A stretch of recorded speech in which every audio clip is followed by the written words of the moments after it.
The story of Achilles. Achilles was the son of Peleus, a mortal king, and Thetis, a sea goddess. Thetis was one of the 50 Nereids, daughters of the ancient sea god Nereus. The sea nymphs were known for their stunning beauty and ability to shapeshift. Both Zeus and Poseidon wanted to marry Thetis because of her beauty and divine status. But a prophecy told the gods that any son born to Thetis would be even mightier than his father. That terrified the gods, especially Zeus. After all, he had overthrown his own father, Kronos. He didn't want to be overthrown in turn by his own son. As the gods feared marrying Thetis in case she bore them a son, she was instead given to Peleus, a human. Peleus was a brave warrior who was king of the Myrmidons, a region in Thessaly. However, Thetis did not want to marry a mortal man and tried to avoid the marriage. Peleus had to wrestle her and hold on to her while she shapeshifted into fire, water, and dangerous animals to escape him. Eventually she gave up and married him. Their wedding was a grand affair attended by all the gods, and famously led to the quarrel that would eventually cause the Trojan War. Though their marriage was arranged and Peleus was merely a mortal king, their son, Achilles, was special. From Peleus, Achilles inherited bravery, strength, and leadership.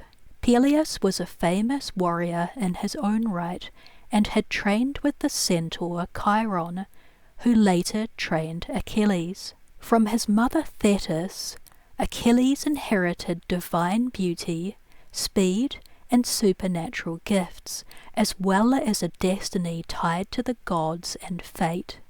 Thetis wanted to protect her son from the dangers of mortal life. She dipped baby Achilles into the river Styx to give him magical protection.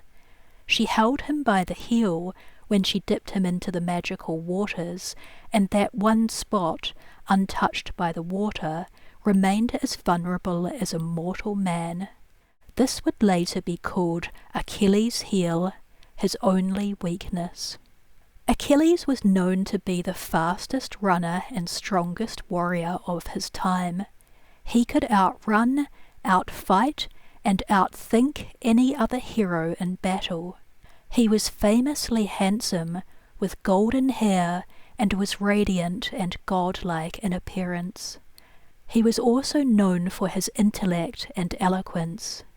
He could speak persuasively, and was deeply thoughtful, especially in moments of grief or moral conflict. His mother Thetis knew Achilles would one day be great, but she also worried he might die young. A prophecy warned her that Achilles would die young, in glory, during the Trojan War. Fearing for her son's life, Thetis tried to prevent his fate. To protect him from being sent to war, Thetis hid Achilles on the island of Skyros.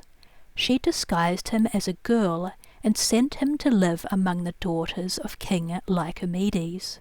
Achilles stayed hidden there for some time, wearing women's clothing and pretending to be one of the maidens. However, when the Greeks began preparing for war against Troy, they were told they could not win without Achilles. The clever hero Odysseus searched for him and discovered Achilles' hiding place. Achilles remained dressed as a girl, and Odysseus couldn't tell which of the girls was really Achilles.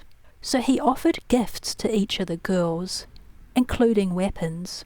When Achilles picked up a sword with great interest, his true identity was revealed to Odysseus, and he agreed to join the Greek army. Before he went to war, Achilles was trained by the wise centaur Chiron. Chiron was not like other wild centaurs. He was kind, patient, and deeply knowledgeable. He taught Achilles how to fight with a sword and a spear, how to track and hunt, and even how to heal wounds. Under Chiron's guidance, Achilles became a warrior like no other, fast, strong, and nearly impossible to defeat. When Achilles arrived at Troy, he quickly earned a reputation as the greatest of all Greek warriors. He led his men, the Myrmidons, into countless battles. He was proud and sometimes hot-tempered, but he always fought bravely. The gods watched closely, some helping him, some fearing what he might become. The turning point in Achilles' story came when his best friend, Patroclus, was killed by Hector, the Trojan prince. In a rage, Achilles returned to the battlefield and killed Hector in a single combat. He dragged Hector's body around the walls of Troy in anger and grief. Soon after, Achilles himself met his own end. In an act of revenge, Paris, Hector's brother, shot an arrow which was guided by Apollo, the god of archery. It struck Achilles in the heel. The one unprotected part of his body became the cause of his death. Achilles died young, just as the prophecy had said. But his name lives on today. He was remembered not only for his strength and skill, but also for his love and loyalty for his friends, and his sorrow, his anger, and his pride.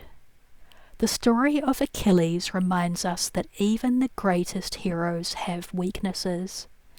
Achilles also showed the world that true glory comes with great sacrifice. Stay strong.